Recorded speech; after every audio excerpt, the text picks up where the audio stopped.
Reka nongere mbahe ikaze abakunzi b'ibiganiro byacu, ibiganiro bivuga ku buzima.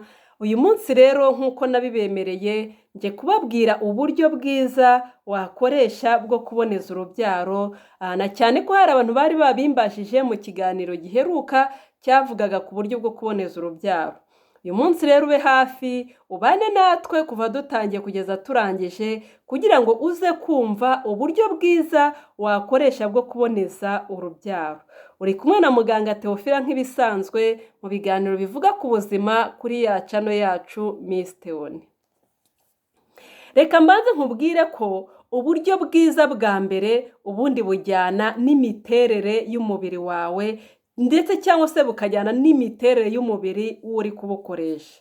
Uyu munsi rero ndakubwira uburyo bwose busanzwe bukoresha mu kuboneza urubyaro, hanyuma nze no kugusobanurira ibyiza bya buri buryo, ndanakubwira n'ibibi bya buri buryo kugira ngo uze kumenya uburyo uzajya witwara n'uburyo wahitamo ububereye umubiri wawe.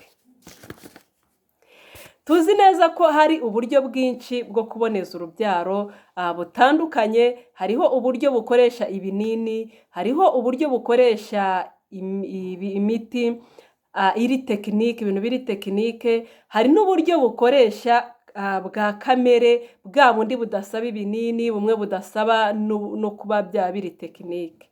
Ubwo bwose rero ndabugusobanurira, hanyuma nawe uze guhitamo ubukubereye. Igihe rero ugiye kuboneza urubyaro, hari ibintu bya mbere bitanu ugomba kwitaho cyangwa se ugomba kumenya uko biteye mu mubiri wawe. Ikintu cya mbere ugomba kumenya uburyo ugomba gukoresha. Niba ukeneye uburyo bw'igihe kirekire cyangwa se ukeneye uburyo bw'igihe gitoya, ibyo ni ibintu ugomba gutekerezaho, cyangwa se niba ukeneye uburyo bwa burundu. Icya kabiri, uba ugomba kuba uri umugore cyangwa uri umugabo. Icya gatatu, uba ugomba kuba hari uburwayi runaka ufite, uba ugomba kumenya niba ubwo burwayi bufite cyangwa se utabufite. Urugero nk'umuntu ufite ama-infection yo mu nkari, hari uburyo bwo kuboneza urubyaro aba atemerewe.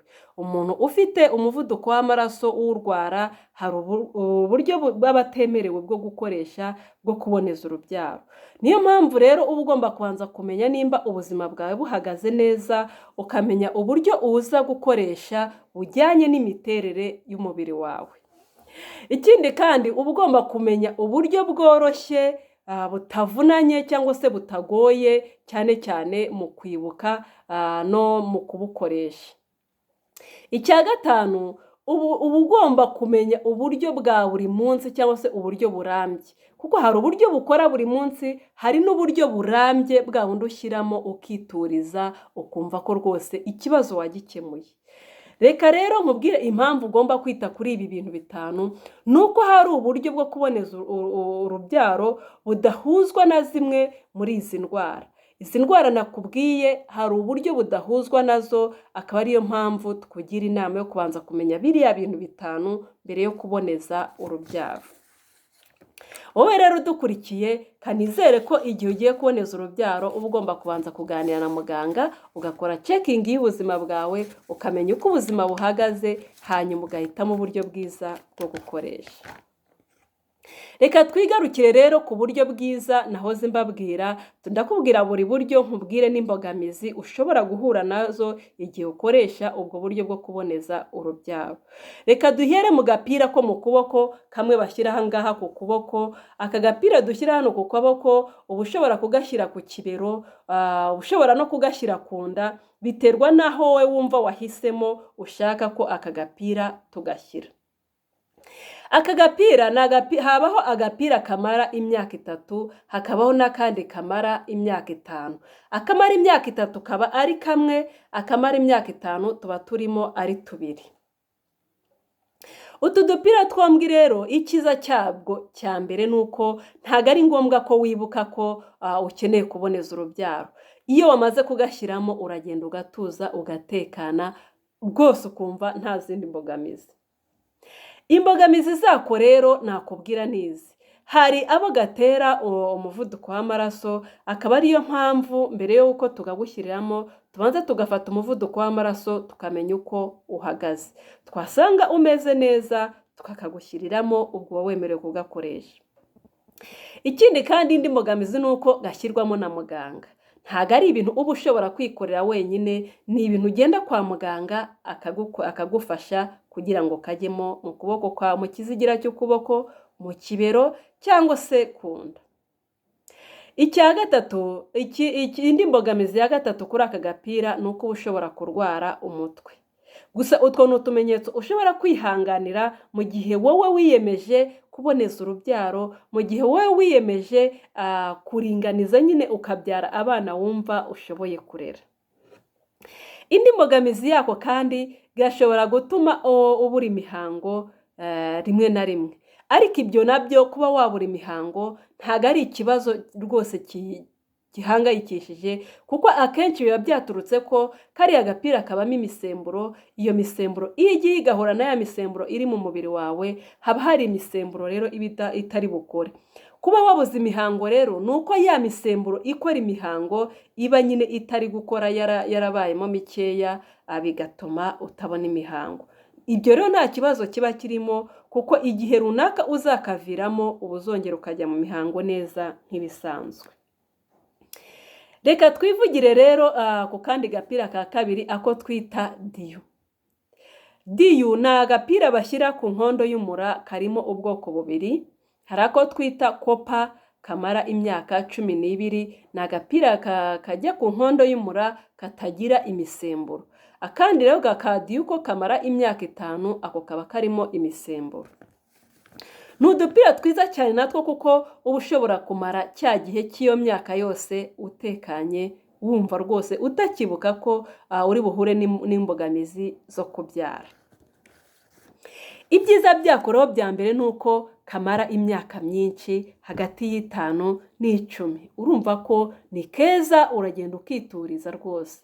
Ikindi cya kabiri cyiza cyako, si ngombwa kwibuka ko ugomba kuboneza urubyaro, uba warabikemuye ukagenda ugatuza. Ikindi hari akatagira imisemburo. Urumva ni byiza cyane ko uba uri gukoresha uburyo bwiza butari buhindura imisemburo yawe yo mu mubiri, ukumva ukaguma utekanye. Ikindi cyiza cyako, ni keza ku bakobwa batarabyara, na cyane ko kaba gakoreshwa nk'uburyo bwa bariyeri bwo gutangira intangangabo kugira ngo zidahura n'intangangore ngo bijye kurema igi rikora umwana.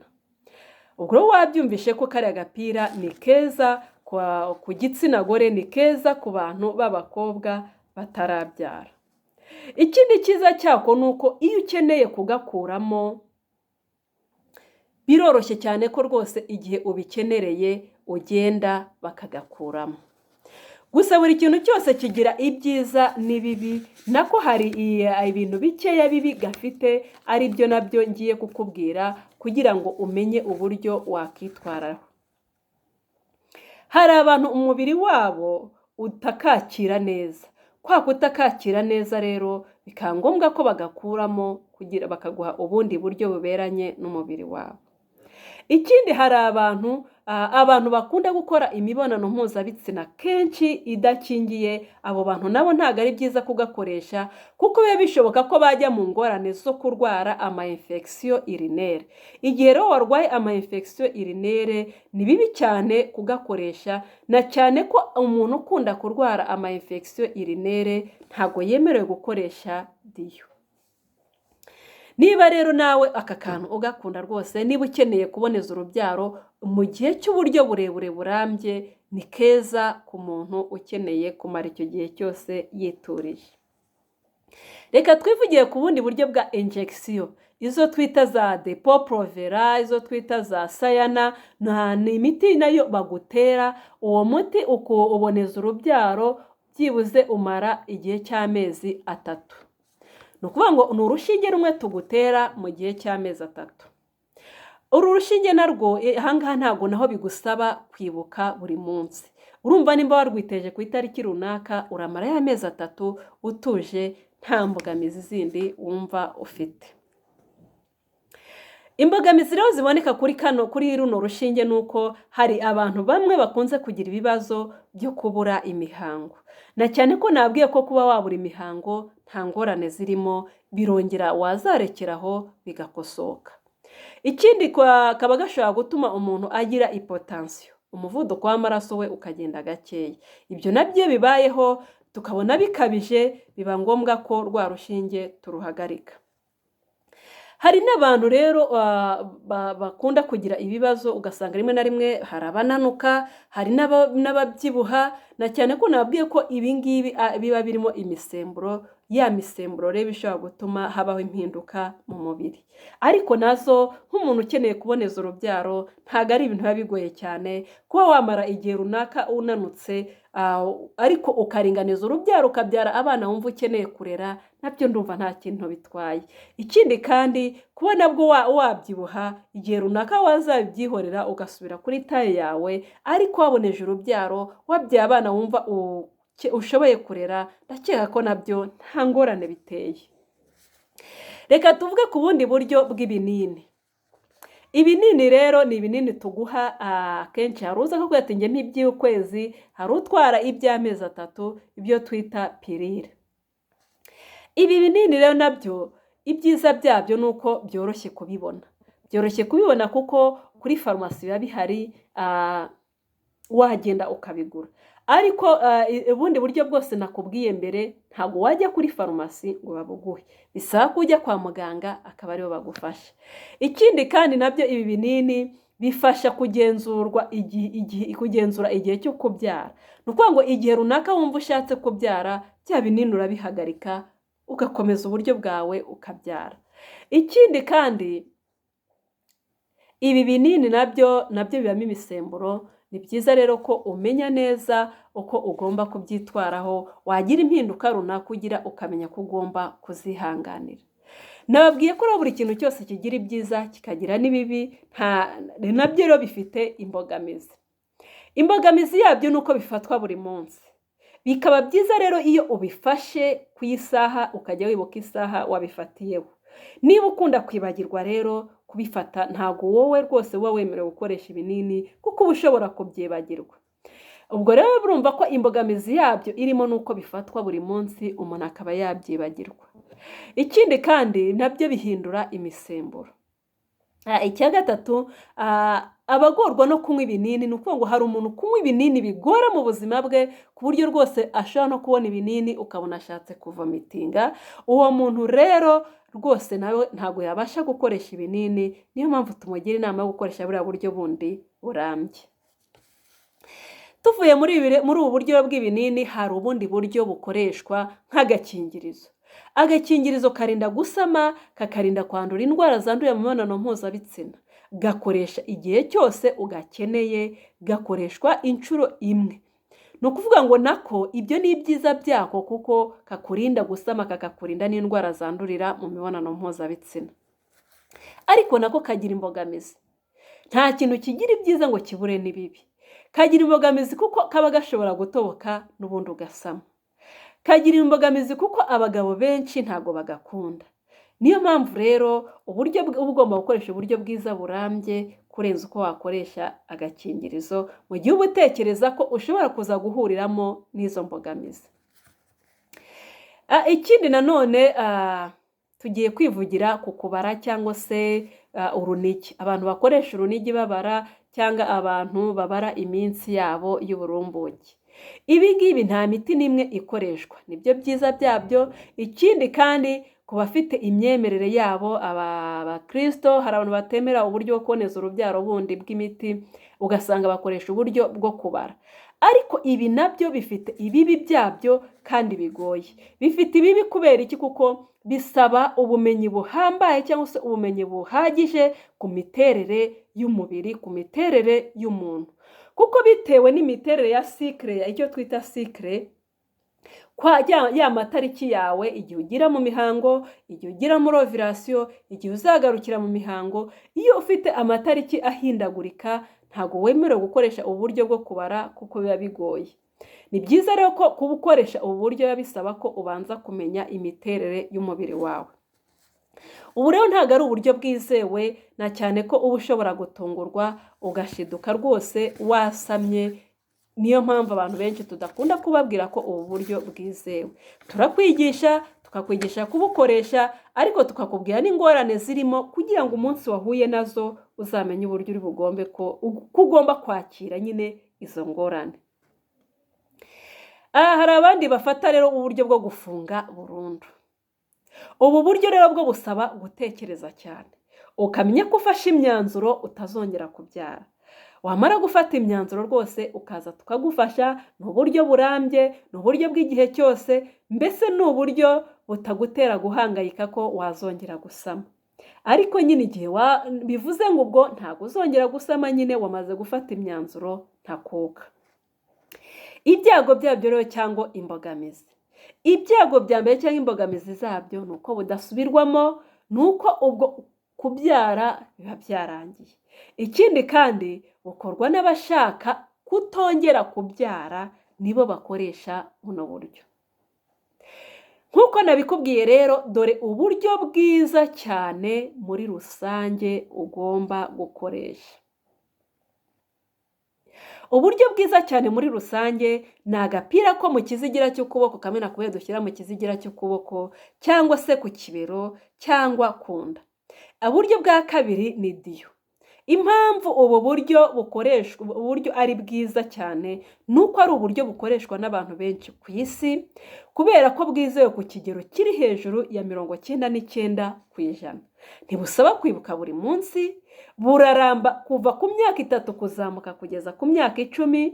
Ni uburyo umugore cyangwa umukobwa ashobora kujyamo akanabuvamo igihe cyose abishakiye, igihe cyose yumva yifuza gusama. Niyo mpamvu rero tukubwira ko ubu buryo ari bwiza, niyo mpamvu tugusobanura ko ubu ari uburyo bwiza bwo gukoresha.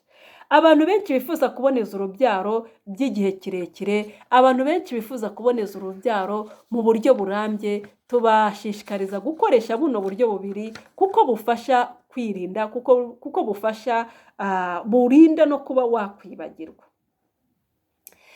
Aha ngaha hari akantu ngiye kukubwira ugatekerezeho cyane. Uburyo bwose buba bwiza cyane bitewe n'imiterere y'umubiri wawe. Ikindi kandi ubu buryo kugira ngo bukoreshe, biba byiza kwegera muganga akakugira inama, akakuganiriza, akagusobanurira byinshi bijyanye nabyo, mbese akagira n'ibipimo agufata kugira ngo aguhe uburyo bujyanye n'umubiri wawe. Niba rero nawe wifuza kuboneza urubyaro, niba nawe wajyaga ugira impungenge z'uburyo bwiza wakoresha, ukumva mugenzi wawe akubwiye ngo ngiye nkoresha ubu ngubu nibwo bwiza, nibwo butuma umubiri ugenda neza, nta mpinduka butera, ibyo wibigenderaho. Bishobora kuba byarabaye byiza mu mubiri we, bishobora kuba byaratunganiye umubiri we, ariko we bitakubera byiza. Niyo mpamvu ugomba gusanga muganga mukaganira, akaguhitiramo cyangwa se akakuganiza kuri buri buryo, hanyuma akaguha ubujyanye n'imiterere y'umubiri wawe. Ntukumve rero ko hari umuntu byagendekeye neza ngo wumve ko nawe bizakugendekera neza ko. Kimwe nuko ntuzumve ko hari umuntu byagendekeye nabi ngo wumve ko nawe bizagenda nabi. Banza wumve ko wowe bigomba kugenda neza mu mubiri wawe, ubundi ugende uhitemo uburyo uberanye n'umubiri wawe. Kuboneza urubyaro biba byiza bitewe n'umubiri wawe, bitewe n'amateka y'ubuzima bwawe, bitewe n'uburyo ubaho, bitewe n'uburyo witwara, bitewe n'uburyo wiyitaho, kuko n'imirire, imibereho byose bifasha bwa buryo bwo kuboneza urubyaro. Reka duhitemo rero uburyo bwiza, tubyare abo dushoboye kurera, tubyare abo dushoboye kwitaho, babandi tuzitaho mu nshingano zacu, tukabaha ibyo bakeneye. Ngaho komeza umfashe rero iki kiganiro tugihereze n'abandi babashe kumva uburyo bwiza bahakoresha baboneza urubyaro, maze dukomeze twiyubakire isi nziza, dukomeze twubake sosiyete nziza irimo abana babereye u Rwanda, irimo ababyeyi n'urubyiruko babereye u Rwanda. Ntabwo ari byiza ko buri munsi wahora uhetse. Ibyo bidindiza urugo rwawe, bikadindiza uburyo wita ku muryango. Niyo mpamvu biba ari byiza ko iyo ushyizemo intera ubasha kwita ku muryango.